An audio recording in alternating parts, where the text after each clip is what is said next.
So Laura, we've got another guest straight away, and I'm kind of excited for this one. Yeah. The Mega Millions? We're talking about Mega Millions? We've got John Wisniewski is on the line. He's going to be joining us, and we're talking about the bill that Governor Murphy just signed to legalize and regulate marijuana here in New Jersey. It decriminalizes possession and use for anyone over 21 and puts a commission in place to regulate the drug. Joining us now to help us break it all down, former New Jersey Assemblyman and former candidate for governor, John Wisniewski. Good morning. How are you? Good. How you doing? Very well. Very well. Good to be with you both. Glad to have you back again. Thank you. Thank you. Good to see you. Thank you. Likewise. So, Assemblyman, can you talk a little bit about the legislation that is in place and where we are in the process? It's been legalized. However, there's a lot that has to happen in order for it to become a reality and for dispensaries to open. So what is this looking like for the average New Jerseyan at this point? Well, I think the best way to sum it up is to paraphrase a line from a Grateful Dead song, "What a long, strange trip it's been." It was over 1,100 days ago that there was a promise that we were going to have legalized marijuana very soon. Here we are. So it's great that we're here, but there's still a lot of issues unresolved. For instance, with the signing of the legislation, you can possess and smoke up to 6 ounces. There's no place you can buy it legally, though.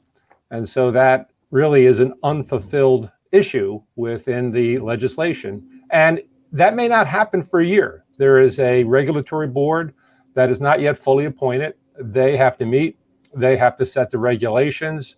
Like anything in New Jersey, there will be politics involved in how those regulations get written and how they are enforced. And so it's going to be a while. I want to follow up with you on one point. Are there timelines that are in place that if the enabling legislation is not in place, that will trigger somebody to restart the clock? Okay, well, now we have to apply for something again and wait another 6 months. Is there a deadline that lawmakers need to adhere to? Otherwise, it's going to reset the clock, so to speak. Well, there's the legislation that says that the regulatory board has to meet, has to set these regulations. But as I said, if the board hasn't been appointed, then the board can't meet. And I'm sure they will eventually all be appointed and they will meet. But there's no specific, legislative enactment that says, okay, the legislature shall meet again to revisit this. One of the things that often happens, Laura, and you've covered New Jersey politics a long time, that there's always a reason for the legislature to revisit things that we've done, whether it's transportation, education, highway safety. There's always a little bit left undone, and that's the case here. So for instance, you can't, the thing I started out by saying is that you can possess and smoke legally, but you can't buy. So someone might say, who's listening, well, I'll just grow it myself. Oh, no, you can't. The legislation in New Jersey does not allow you to plant anything, and you can't plant it in your backyard. It's not the climate for it. So you can't grow it in your basement underneath a hot light, which seems to be a missed opportunity here because, you can grow your own tomatoes, you can grow your own zucchini. Why can't you grow your own cannabis? I mean, it is the Garden State for a reason, right? You would think. I was going to say, I'm sure people will find a way. So, John, what about, and I know this was kind of a sticking point for a long time around this legislation, people who are now facing drug charges that are no longer illegal. So, perhaps they had a small possession charge and now that's not, illegal in the state anymore. Has there been any return to that subject about kind of loosening those restrictions or giving those people a pass? That's still a work in progress. I mean, obviously, the goal of the legislation is to make sure that, so for today, somebody walking on the street, smoking or possessing, that's legal.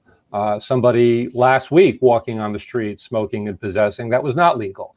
There has to be parity between the folks today and the folks yesterday. And remember, one of the biggest burdens on our criminal justice system over the years has been the uneven enforcement of our drug laws, where there are too many black and brown people, not just behind bars, but you get arrested with a marijuana charge, and then you go to apply for a student loan, you go to apply for a job, and now you're boxed out of improving your life because of that. And that's a whole series of things that need to fall into place. That's still a work in progress.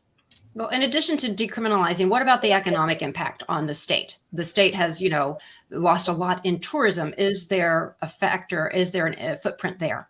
Well, I mean, it is a proven factor that marijuana laws create marijuana tourism. There'll be people who will come to New Jersey because, let's say, they're in Pennsylvania and they want to buy and they want to smoke and they don't want to have to worry about it. That's still not going to happen today, as I said, because the regulations aren't in place, but that's a prospect. And there are taxes on this. And so on an ounce purchase, which can be somewhere in the $250 to $300 range, there could be something close to $40 or $50 in taxes. The price is going to come down of marijuana, which means the amount of tax collected is going to come down, but the sales will go up. And so there'll be a revenue stream to New Jersey. But let's not forget that that is not general fund revenue. That's not something that's going to go to balance the budget. It's going to go to improving conditions in areas where there's been a disproportionate enforcement of the marijuana laws previously to help bring some parity to those communities. And so the money's already earmarked. It's good that we'll have that source of money, but we're not balancing the budget. The state's not balancing the budget on it. Can you talk just a little bit about the enforcement aspect of it? And it decriminalizes it. What if a teenager is caught? Right. And law enforcement, are they obligated or not obligated to notify parents? So that's the interesting thing. That basically the law, one of the hangups was in the time that it's been since the bill was first passed, and now there was another bill passed the other day that the governor signed, is if you're a underage person and you are caught, you get a warning. And the first warning goes into your file. It kind of sounds like something that happens in high school, right? It goes into your permanent file. It stays there for a period of time and then it gets removed. If you get a second infraction, that notice goes to your parents, to your guardians. And then if you get a third infraction, that is something that you'll get another notice, but you'll be referred to a counseling or treatment center. But that's for only underage users of marijuana, not for, there's no penalty if you're of age. There's no legal prescription against it. Thank you so much for breaking this down and explaining a little bit where we are on the path to seeing this into a reality in New Jersey.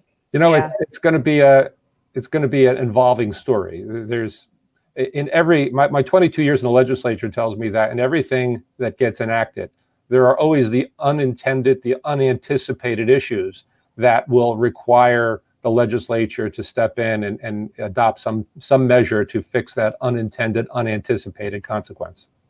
Absolutely. But I think there's a lot of potential here, and I'm sure a lot of people are excited and see a lot of opportunities for a new industry and a new revenue stream. So hopefully we can make this thing work for New Jersey. John Wisniewski, thank you so much for your time this morning. We so appreciate it. My pleasure to be with you both. Thanks. Have a great weekend. You too.